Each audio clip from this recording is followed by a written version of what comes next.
Hey everybody, it's Justice for Comics. It is Friday afternoon. Time to review the Hot 10 list from CBSI, comicbookinvest.com. This list comes out every Friday, and it's time to review it and see what we got. I think there's a couple books on the list that I have in my collection, which is cool. Some oldies but goodies on the list as well, some ones that you'll recognize. So let's jump into it here. Let me zoom in a little bit. I am upstairs in the bunker, the closet. I will be broadcasting along with Immortal Biggie Shack tonight at 8 p.m. Eastern Standard Time. So make sure you check out Immortal Biggie Shack's channel. I'll be on that. Should be an interesting time. All right, let's jump into it here. This is the first time I'm looking at the list, by the way. I've had no time to review it, so you will be getting my review in real time. Daring Mystery Comics, #1. Alex Schomburg cover. Pretty cool looking cover. Not too many sales on this in the past 4 years. A 7.0 sold this week for $31,000.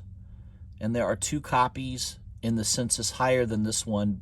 Both pedigrees, a 9.2 and a 9.4. So I can only imagine what those are worth now. If a 7.0 just sold for $31,000, that's pretty amazing.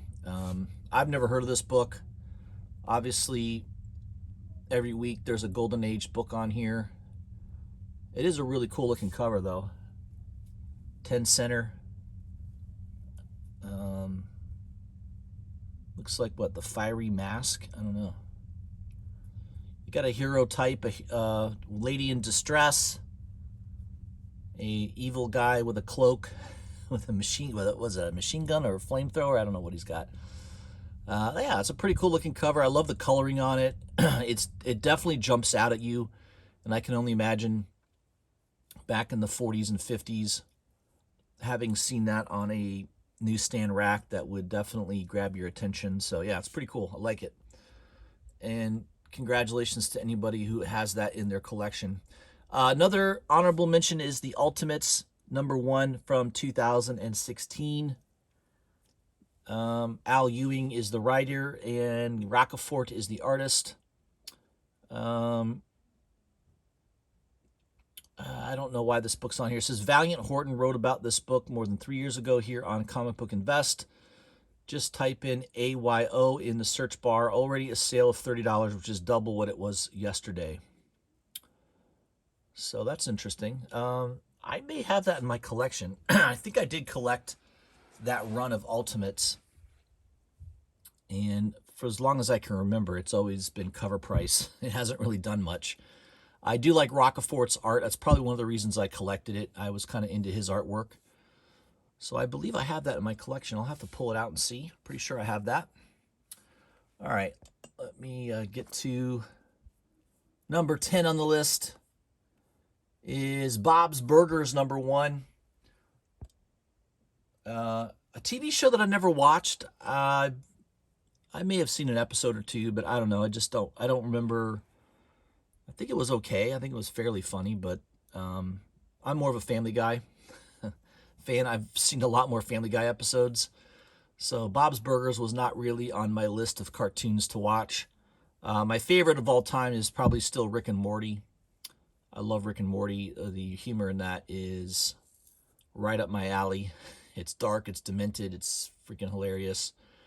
But Family Guy's right up there. Bob's Burgers, not so much. It says here, if you haven't watched the show, you're missing out. I don't think I'm missing out. I think Family Guy and Rick and Morty are much better shows, but yeah, that's just my opinion. At 9/8 just sold for $250, and Raws are selling in the $50 range. Even if this one only reaches half of a Rick and Morty value, it's still a big win overall. Yeah, Rick and Morty's way better. Save your money, and instead of buying Bob's Burgers, I would just pick up Rick and Morty early issues. I think you'll do much better. It's a much better show. All right, number 9 is Invincible, #110. Robert Kirkman book. 110. I don't know why. It's a $25 book. Now it's pushing $50 to $60.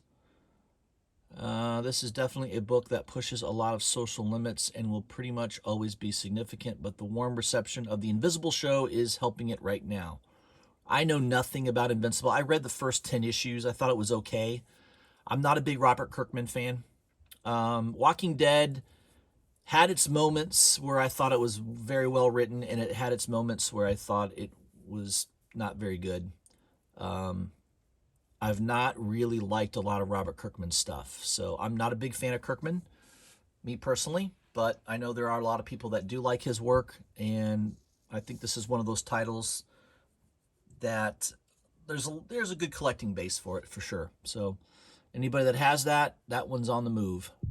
Number 8 is Shade Craft number 1. This is a new title, selling for about $15.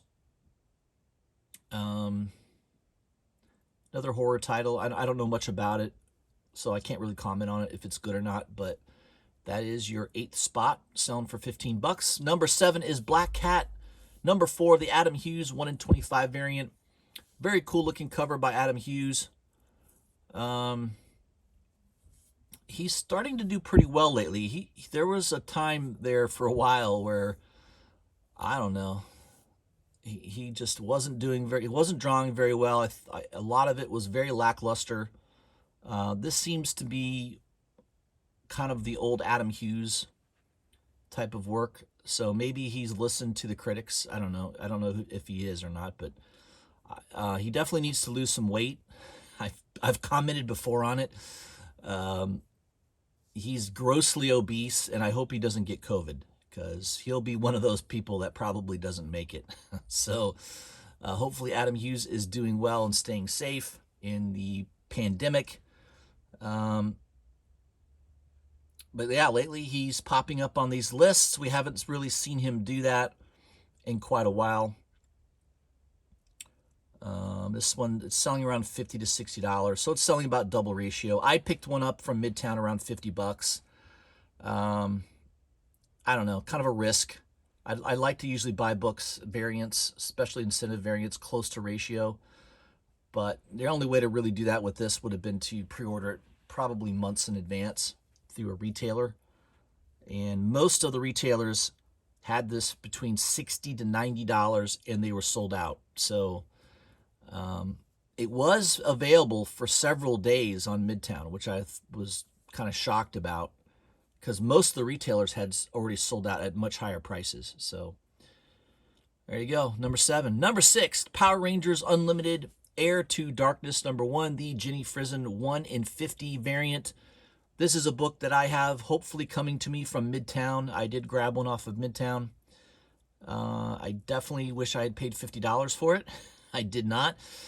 Infamous, my good friend Infamous from Chasing Comics on Instagram, messaged me about this, and I just didn't pull the trigger quick enough. It was sold out on Boom Studios' website pretty fast, but I was able to pick one up from Midtown for $135.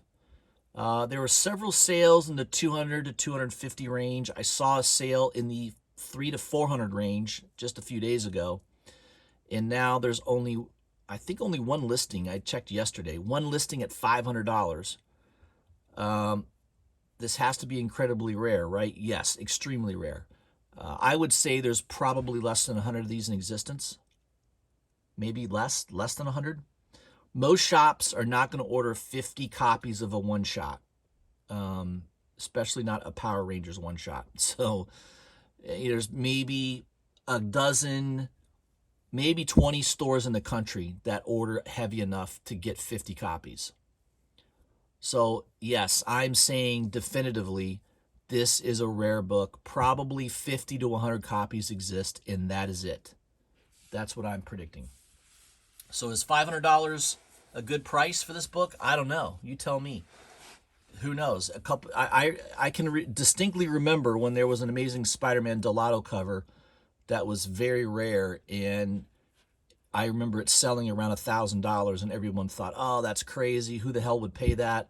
Now it's like $30,000, $40,000 book. So it can always go a lot higher. Number 5, Avengers Annual number 10. First appearance of Rogue. It is a key book, not the greatest cover. I have this book. I bought it probably a year and a half ago in really high grade. It's definitely not one of my favorite covers. It's pretty terrible, but it is pretty hard to find in pretty high grade. 9/8s are selling around $2,500, which is absolutely insane. 9/6s are around $600. Yeah, this was one of those books I would say was undervalued for a long time. I mean, when I bought my copy, I think I only paid $40 or $50 for it. I probably could have got a higher grade copy for about $80. So I think mine's like a 9.4 to a 9.6. It's in raw condition. I think it's a newsstand though. But yeah, back then I could have bought a 9.8 probably for like $120, $130. Probably should have done that. Oh well, $2,500 now. So yeah, the comic book market is absolutely insane right now. You'd have to be living under a rock not to know that. And a lot of these key books that used to be very undervalued are quickly becoming very overvalued, in my opinion, especially in graded high grade condition. And I think a lot of this is attributable to investors coming into the comic book market from the sports card market. I think it's a bleed over. That's what I'm hearing from a lot of auction houses. They're saying that people that used to buy graded cards are now buying comic books. So that's the information I'm getting. All right, number 4 is Flash, number 92 from 1994. First appearance of Impulse. He's going to be, I guess, showing up in the Flash TV show. And 9.8 is selling around $200, about 2 times what it did a month ago. Says here, if you're hunting this one, definitely go for the DCU variant if possible. Apparently the DC books people want are from the 90s. Yeah, I don't know what the print run originally on this was, but there is a DC Universe logo instead of the barcode there at the bottom. Those are a lot more rare and highly coveted by people that chase, a little bit more hard to find books. All right, number 3 is Thundercats number 1. I remember the Thundercats show. It was a little corny, if I remember right. I believe I had this comic book at one time. I definitely did not keep it. I probably sold it a long time ago. I'm pretty sure I don't have it in my collection. But a 9.8 just sold for $1,600, $200 raw book now. I guess a director brought on who is a fan. He-Man was supposedly been in production for what seems like decades. So does anyone really think this one will get made? The negative is CGI live action. Is this going to be like SpongeBob movie or a Scooby-Doo? In any case, I'm not as bullish on this as others are apparently. I agree with Ben here. I think this is an 80s title that has some nostalgia to it. There's a lot of people my age or older that have fond memories of Thundercats. I definitely liked He-Man a lot better than Thundercats. I think they were out around the same time. For some reason, my memory believes that He-Man came out a little bit before Thundercats, but I remember having this comic book. I don't think the property is as valuable as, I wouldn't pay $1,600 for a 9.8. No way. I could use that money for a lot of other things that are far more important than that book. All right, number 2 is Amazing Spider-Man number 316. Cool cover, McFarlane cover. It's a classic.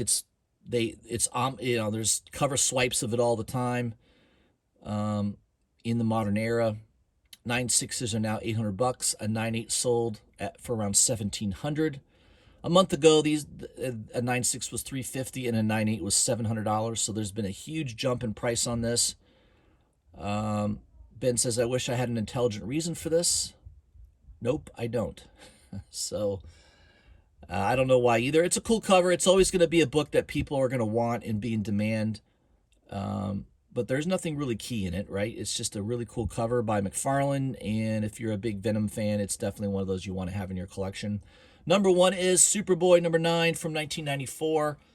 I have this in my collection. Suicide Squad 2 trailer came out. The Red Band trailer was pretty crazy. King Shark picks a guy up and shoves him in his mouth.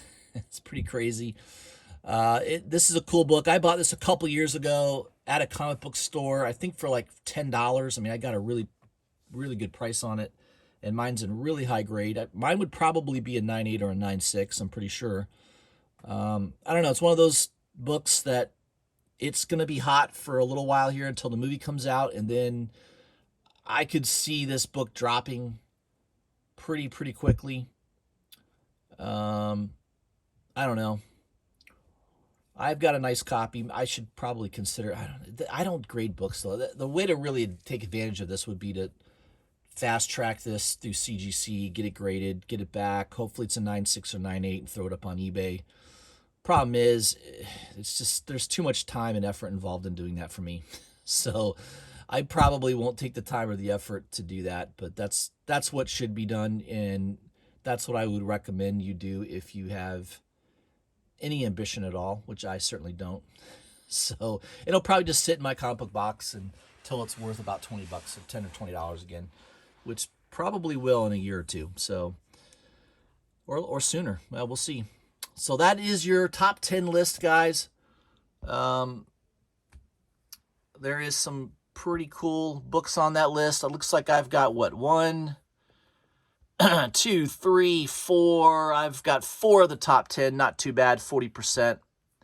And I think I have that honorable mention as well, Ultimates. I'll have to look and see, but I believe I've got all those books. Don't forget, tonight I will be on Immortal Biggie Shack's live stream at 8 p.m. We are going to be reviewing undervalued books, comic books that we think are a little undervalued. I've got a couple on my list that still seem a little undervalued, and starting to rise now, but we'll see. I still think there's a couple that look pretty good that are worthy of consideration. So it'll be a good list. You guys will hopefully learn something from it. If anything, you'll be entertained. Immortal Biggie Shack is a great character. He's always interesting to listen to, and he's very entertaining. And hopefully together we will absolutely rock it. I think we will. So again, don't forget tonight, Immortal Biggie Shack, 8 p.m. Eastern Standard Time. I'll see you guys there. Hope you guys are doing well. See you soon.